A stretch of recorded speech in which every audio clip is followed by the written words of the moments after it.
ಎಲ್ಲರಿಗೂ ನಮಸ್ಕಾರ ಸ್ನೇಹಿತರೆ. ನಿಮ್ಮ ಮನೆಯಲ್ಲೇನಾದರೂ ದೇವರ ವಾಸವಿದೆಯಾ?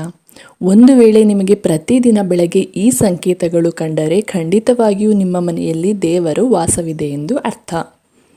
ದೇವರನ್ನು ಪ್ರಸನ್ನಗೊಳಿಸಲು ಜನರು ಅನೇಕ ರೀತಿಯ ಪೂಜೆಗಳನ್ನು ಮತ್ತು ಉಪವಾಸಗಳನ್ನು ಮಾಡುತ್ತಾರೆ. ಬೆಳಗ್ಗೆ ಸಂಜೆ ದೇವರಿಗೆ ದೀಪ ಹಚ್ಚುವುದರಿಂದ ಹಿಡಿದು ದೇವರಿಗೆ ಆಹಾರವನ್ನು ಸಮರ್ಪಿಸುವವರೆಗೂ ಎಲ್ಲವನ್ನ ಮಾಡುತ್ತಾರೆ. ಇದರಿಂದ ದೇವರ ಆಶೀರ್ವಾದವು ತಮ್ಮ ಮೇಲೆ ಇರಲಿ ಮತ್ತು ಅವರ ಜೀವನದಲ್ಲಿ ಯಾವುದೇ ಸಮಸ್ಯೆಗಳು ಅಥವಾ ತೊಂದರೆಗಳು ಬರದಿರಲಿ. ದೇವರ ಆರಾಧನೆ ಮತ್ತು ಪೂಜೆಯಿಂದ ದೇವರು ನಮ್ಮ ಮೇಲೆ ಪ್ರಸನ್ನನಾಗುತ್ತಾನೆ ಎಂದು ನಾವೆಲ್ಲರೂ ತಿಳಿದಿದ್ದೇವೆ. ಆದರೆ ದೇವರು ನಿಮಗೆ ಈ ಬಗ್ಗೆ ಸೂಚನೆಯನ್ನು ಕೂಡ ನೀಡುತ್ತಾನೆ. ಇಂದು ನಾವು ಈ ಸೂಚನೆಗಳ ಬಗ್ಗೆ ತಿಳಿದುಕೊಳ್ತಾ ಇದ್ದೇವೆ. ಇವು ದೇವರ ವಿಶೇಷ ಕೃಪೆ ನಿಮ್ಮ ಮೇಲಿದೆ ಎಂದು ಸೂಚಿಸುತ್ತವೆ. ನೀವು ದೇವರ ಪೂಜೆಯನ್ನು ಮಾಡುವಾಗ ದೇವರು ನಿಮ್ಮ ಮನೆಯಲ್ಲಿ ವಾಸವಾಗಿರುತ್ತಾನೆ. ಆಗ ಅವನು ದೈಹಿಕವಾಗಿರಲಿ ಅಥವಾ ಪರೋಕ್ಷವಾಗಿರಲಿ, ದೇವರು ಮನೆಯಲ್ಲಿ ಇದ್ದಾಗ ನಿಮಗೆ ಅದು ಖಂಡಿತವಾಗಿಯೂ ಅನುಭವಕ್ಕೆ ಬರುತ್ತದೆ. ಕೆಲವೊಮ್ಮೆ ನೀವು ಅವರನ್ನು ನೋಡಲು ಸಾಧ್ಯವಾಗುತ್ತದೆ, ಆದರೆ ಬಹಳಷ್ಟು ಬಾರಿ ದೇವರು ನಿಮ್ಮ ಮನೆಯಲ್ಲಿ ವಾಸವಾಗಿದ್ದರೂ ನಿಮ್ಮ ಕೆಲವು ತಪ್ಪುಗಳಿಂದ, ಕೆಲವು ಕರ್ಮಗಳಿಂದ ಅವನು ಹಿಂತಿರುಗಿ ಹೊರಟು ಹೋಗುತ್ತಾನೆ.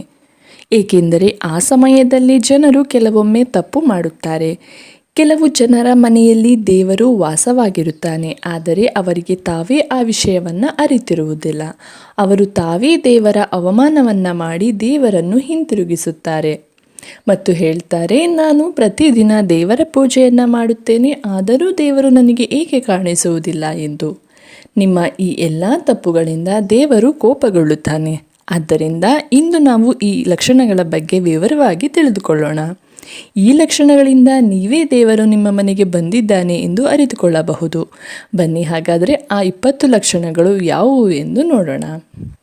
ಮೊದಲನೆಯದು, ನೀವು ಮಲಗಿರುವಾಗ ಬ್ರಹ್ಮ ಮುಹೂರ್ತದಲ್ಲಿ ಒಮ್ಮೆಲೆ ಎಚ್ಚರವಾಗುವುದು, ಅಥವಾ ಪ್ರತಿದಿನ ಈ ಸಮಯದಲ್ಲಿ ಎದ್ದರೆ ಅಥವಾ ಬ್ರಹ್ಮ ಮುಹೂರ್ತದಲ್ಲಿ ದೇವಾಲಯದಲ್ಲಿ ಪೂಜೆ ಮಾಡುವ ಅಥವಾ ಮಂತ್ರೋಚ್ಚಾರಣೆ ಮಾಡುವಂತಹ ಸ್ವಪ್ನವನ್ನು ಕಂಡರೆ ಈ ರೀತಿಯ ಸ್ವಪ್ನಗಳು ನಿಮ್ಮ ಮನೆಯಲ್ಲಿ ದೇವರ ವಾಸವಿದೆ ಎಂದು ಸೂಚಿಸುತ್ತದೆ.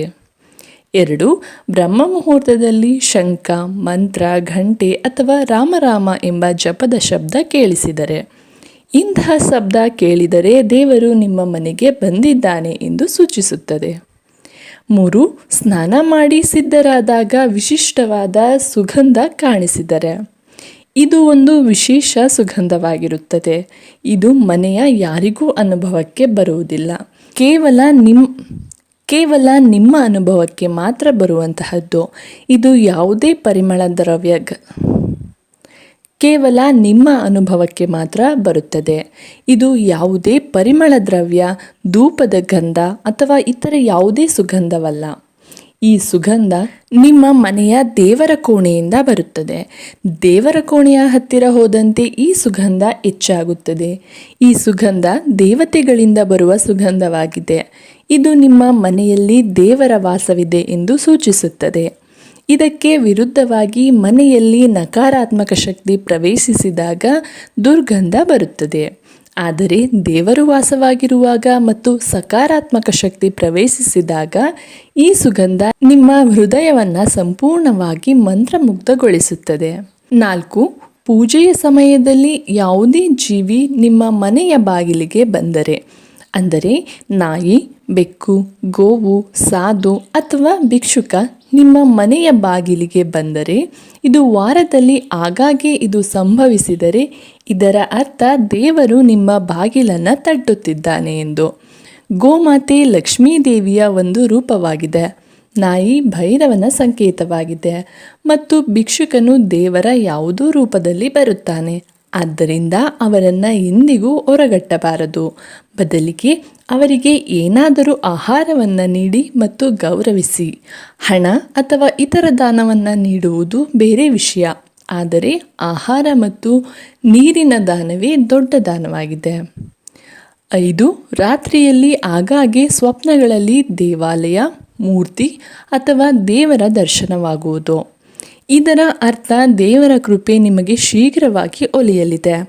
ಕೆಲವೊಮ್ಮೆ ಏನನ್ನಾದರೂ ತೆಗೆದುಕೊಳ್ಳಲು ಹೋಗುವಾಗ ನಿಮ್ಮ ಮನಸ್ಸಿನಲ್ಲಿ ಆ ವಿಷಯದ ಬಗ್ಗೆ ಶಂಕೆ ಉದ್ಭವಿಸುತ್ತದೆ. ಎಲ್ಲವೂ ಸರಿಯಾಗಿ ನಡೆದ ನಂತರವೂ ಏನಾದರೂ ಘಟನೆ ಸಂಭವಿಸಿ ನಿಮ್ಮನ್ನು ನಿರ್ಧಾರ ತೆಗೆದುಕೊಳ್ಳದಂತೆ ತಡೆಯುತ್ತದೆ. ಇದು ದೈವಿ ಶಕ್ತಿಯ ಆಶೀರ್ವಾದವಿದೆ ಎಂದು ಪರಿಗಣಿಸಲಾಗುತ್ತದೆ.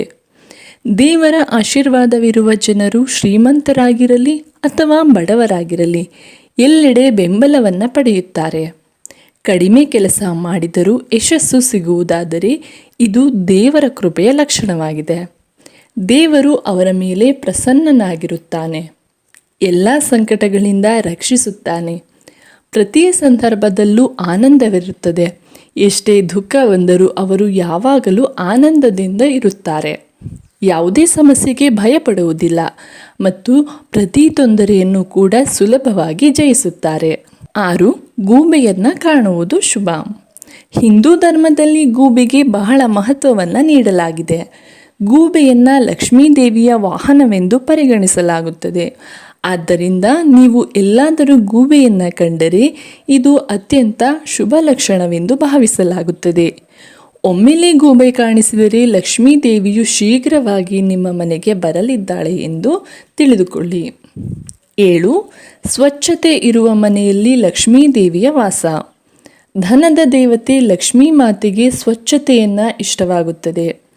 ಯಾವ ಮನೆಯಲ್ಲಿ ಸ್ವಚ್ಛತೆ ಇರುತ್ತದೆಯೋ ಆ ಮನೆಯಲ್ಲಿ ಲಕ್ಷ್ಮೀದೇವಿಯ ವಾಸವಿರುತ್ತದೆ. ಜೊತೆಗೆ ಸ್ವಚ್ಛತೆಗೆ ಬಳಸುವ ಕಸಗುಡಿಸುವ ಬರಲು ಲಕ್ಷ್ಮೀದೇವಿಗೆ ಬಹಳ ಪ್ರಿಯವಾಗಿದೆ. ಬೆಳಗ್ಗೆ ಎಲ್ಲಾದರೂ ಹೋಗುವಾಗ ಯಾರಾದರೂ ಕಸಗುಡಿಸುವುದನ್ನು ಕಂಡರೆ ಇದು ಅತ್ಯಂತ ಶುಭ ಲಕ್ಷಣವೆಂದು ಭಾವಿಸಲಾಗುತ್ತದೆ. 8. ಆಹಾರದ ರುಚಿಯಲ್ಲಿ ಬದಲಾವಣೆ. ಲಕ್ಷ್ಮೀದೇವಿಯು ಎಲ್ಲಿಗೆ ಬರುತ್ತಾಳೋ ಅಲ್ಲಿ ಆ ಮನೆಯ ಜನರ ಆಹಾರದ ರುಚಿಯಲ್ಲಿ ಬದಲಾವಣೆಯಾಗುತ್ತದೆ.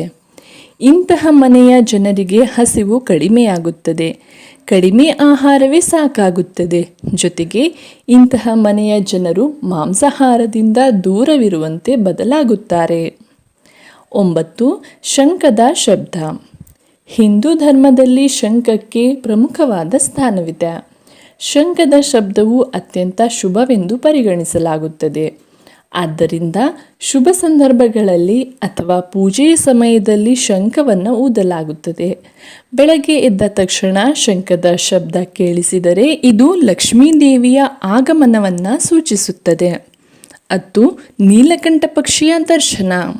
ಸತತ 3 ದಿನಗಳ ಕಾಲ ಮನೆಯಿಂದ ಹೊರಗೆ ಹೋಗುವಾಗ ನೀಲಕಂಠ ಪಕ್ಷಿಯು ಕಾಣಿಸಿದರೆ ದೇವರು ನಿಮ್ಮ ಮಾತನ್ನು ಕೇಳಿದ್ದಾನೆ ಎಂದು ತಿಳಿದುಕೊಳ್ಳಿ. ನಿಮ್ಮ ದೊಡ್ಡ ಕೋರಿಕೆಗಳು ಶೀಘ್ರವಾಗಿ ಈಡೇರುವುದು. ನೀಲಕಂಠ ಪಕ್ಷಿಯ ದರ್ಶನವು ಮಹಾದೇವನ ಆಶೀರ್ವಾದದ ಲಕ್ಷಣವಾಗಿದೆ. 11.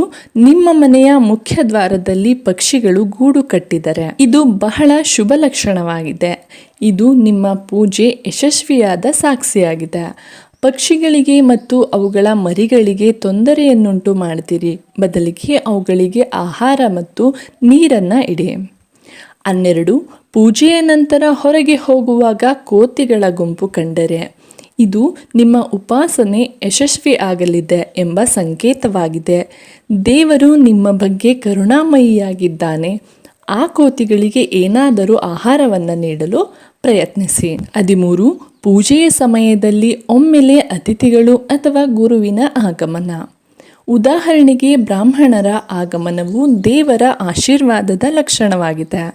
ಅತಿಥಿಗಳು ಉಡುಗೊರೆಯೊಂದಿಗೆ ಬಂದರೆ ಇದು ದೇವರು ನಿಮ್ಮ ಪೂಜೆಯನ್ನು ಸ್ವೀಕರಿಸಿದ ಸ್ಪಷ್ಟ ಲಕ್ಷಣವಾಗಿದೆ. 14. ಪೂಜೆಯ ಸಮಯದಲ್ಲಿ ದೀಪದ ಜ್ವಾಲೆ ಒಮ್ಮೆಲೆ ದೊಡ್ಡದಾದರೆ ಇದು ನಿಮ್ಮ ಪೂಜೆ ಯಶಸ್ವಿಯಾದದ್ದನ್ನು ಮತ್ತು ದೇವರ ಕೃಪೆಯಿಂದ ನಿಮ್ಮ ದುಃಖದ ದಿನಗಳು ಶೀಘ್ರವಾಗಿ ಕೊನೆಗೊಳ್ಳಲಿದೆ ಎಂದು ಸೂಚಿಸುತ್ತದೆ. 15. ಬೆಳಗ್ಗೆ 3ರಿಂದ 5:30 ಒಳಗೆ ಎದ್ದರೆ ಇದು ದೇವರ ಲಕ್ಷಣವಾಗಿದೆ. ಬ್ರಹ್ಮ ಮುಹೂರ್ತದಲ್ಲಿ ಎದ್ದರೆ ದೇವರು ನಿಮ್ಮ ಭಕ್ತಿಯಿಂದ ಪ್ರಸನ್ನನಾಗಿರುತ್ತಾನೆ. 16. ಮುಂಜಾನೆ 3:20ಕ್ಕೆ ಒಮ್ಮೆಲೆ ಎಚ್ಚರವಾದರೆ ಇದನ್ನು ಸಾಮಾನ್ಯ ವಿಷಯವೆಂದು ಭಾವಿಸಬೇಡಿ. ಇದು ತುಂಬ ಶುಭ ಲಕ್ಷಣವೆಂದು ಪರಿಗಣಿಸಲಾಗುತ್ತದೆ.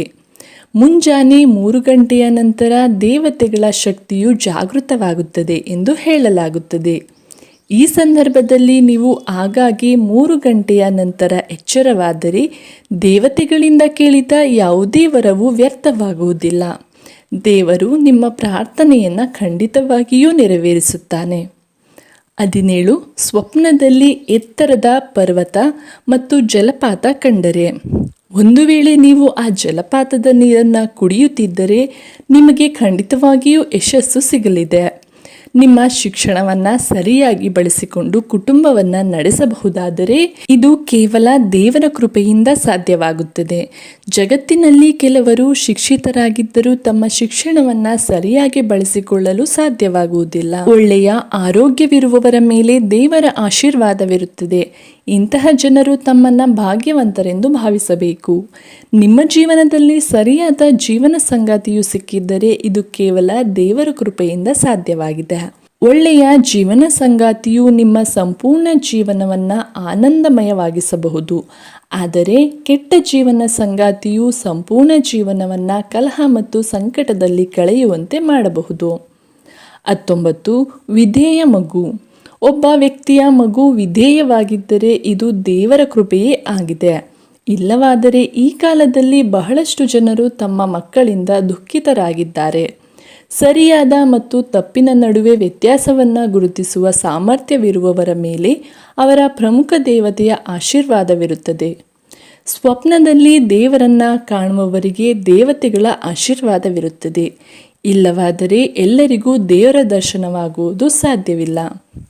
ಯಾರಿಗೆ ಕೋಪದ ಮೇಲೆ ನಿಯಂತ್ರಣವಿರುತ್ತದೆಯೋ, ಯಾರ ಮನಸ್ಸು ಶಾಂತವಾಗಿರುತ್ತದೆಯೋ, ಪ್ರತಿ ಸಂದರ್ಭವನ್ನು ಸಾಮಾನ್ಯವಾಗಿ ಎದುರಿಸುವ ಜ್ಞಾನವಿರುವವರಿಗೆ ದೇವರ ಆಶೀರ್ವಾದವಿರುತ್ತದೆ. 19.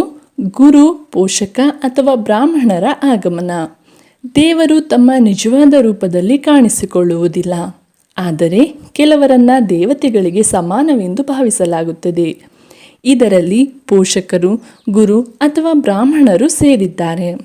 ಪೂಜೆಯ ಸಮಯದಲ್ಲಿ ಇವರಲ್ಲಿ ಯಾರಾದರೂ ನಿಮ್ಮ ಮನೆಗೆ ಪ್ರವೇಶಿಸಿದರೆ ಇದು ಅತ್ಯಂತ ಶುಭ ಲಕ್ಷಣವೆಂದು ಪರಿಗಣಿಸಲಾಗುತ್ತದೆ. 20. ಪೂಜೆಯ ಸಮಯದಲ್ಲಿ ದೇವರ ಮೂರ್ತಿ ಅಥವಾ ಹಾರವು ನಿಮ್ಮ ಕಡೆಗೆ ಬಿದ್ದರೆ. ಒಂದು ವೇಳೆ ಪೂಜೆಯ ಸಮಯದಲ್ಲಿ ದೇವರ ಮೂರ್ತಿಯ ಮೇಲಿನ ಹೂವು ಅಥವಾ ಹಾರವು ನಿಮ್ಮ ಕಡೆಗೆ ಬಿದ್ದರೆ ಇದು ಅತ್ಯಂತ ಶುಭ ಲಕ್ಷಣವೆಂದು ಭಾವಿಸಲಾಗುತ್ತದೆ. ಇದು ದೇವರು ನಿಮ್ಮ ಪೂಜೆಯಿಂದ ಅತ್ಯಂತ ಪ್ರಸನ್ನನಾಗಿದ್ದಾನೆ ಎಂದು ಸೂಚಿಸುತ್ತದೆ. ದೇವರ ಆಶೀರ್ವಾದ ನಿಮ್ಮ ಮೇಲಿದೆ ಮತ್ತು ನಿಮ್ಮ ಎಲ್ಲ ಇಚ್ಛೆಗಳು ಶೀಘ್ರವಾಗಿ ನೆರವೇರುತ್ತವೆ. ಈ ವಿಡಿಯೋ ನಿಮಗೆ ಇಷ್ಟವಾಗಿದ್ದರೆ ಒಂದು ಲೈಕ್ ಮಾಡಿ, ಹಾಗೆ ನಮ್ಮ ಚಾನಲ್ಗೆ ಸಬ್ಸ್ಕ್ರೈಬ್ ಆಗಿ, ಹಾಗೆ ಈ ವಿಡಿಯೋವನ್ನು ನಿಮ್ಮ ಸ್ನೇಹಿತರಿಗೆ ಶೇರ್ ಮಾಡಿ. ಎಲ್ಲರಿಗೂ ಧನ್ಯವಾದಗಳು.